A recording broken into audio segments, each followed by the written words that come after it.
Mookie Betts launched a solo homer in the 8th inning, while the Red Sox bullpen tossed another scoreless outing in Boston's 2-1 victory over the Houston Astros on Friday night. Welcome into the Boston Red Sox newsfeed post-game recap. I'm Adam Blue reporting for CLNS, a leading online provider of audio-visual coverage for the Boston Red Sox. Houston had just tied the game up at 1-1 in the bottom of the 7th, but Betts responded with a blast that nearly left the entire stadium on the first pitch he saw from reliever Will Harris. Betts is heating up, hitting .444 with 3 homers during his last 6 games.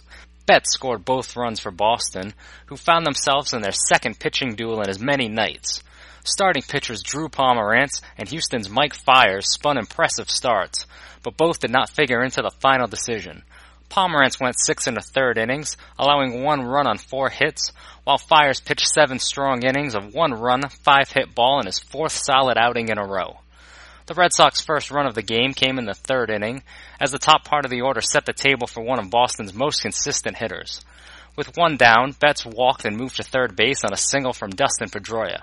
After Xander Bogaerts struck out for the second time in the game, Mitch Moreland singled to left field to score Betts and give Boston a 1-0 lead. Andrew Benintendi walked to load the bases with 2 outs, but designated hitter Chris Young grounded meekly to short to end the scoring threat. Pomeranz mowed through the potent Astros lineup during the first 5 innings of play, but the home squad with the bright orange jersey started to chip away at the southpaw in the 6th. Pomeranz retired the first 2 batters of the frame, but allowed back-to-back walks to George Springer and Jose Altuve. Carlos Correa hit a sharp single to right field, and for some ungodly reason, Springer tried to score from second base.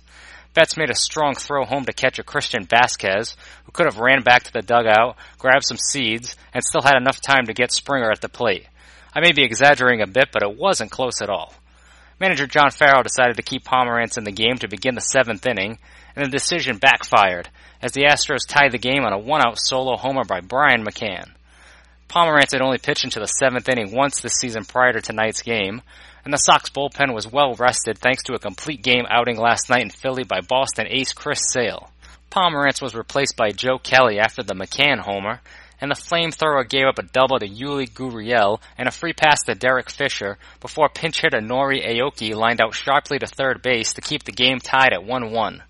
Betts' 12th homer of the year gave the Sox the lead in the top of the 8th, and the top of Houston's order threatened to score the first runs off a Boston reliever in 23 innings in the bottom of the inning.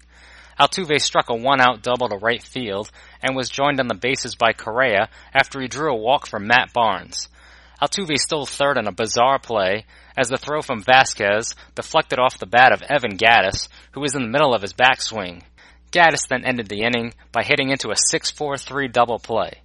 The Sox could have added some insurance for closer Craig Kimbrell in the top of the 9th as Young singled, stole second, and moved to third on a throwing error on the steal attempt by McCann behind the plate.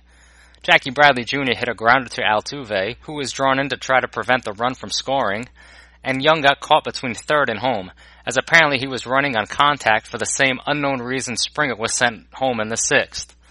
Bradley made it to second base on the rundown, but was stranded there when Josh Rutledge struck out to end the inning. Kimbrell didn't need the extra run, however, as he worked a 1-2-3 ninth for his 19th save of the season, which gave the Red Sox their 4th win in their last 5 games.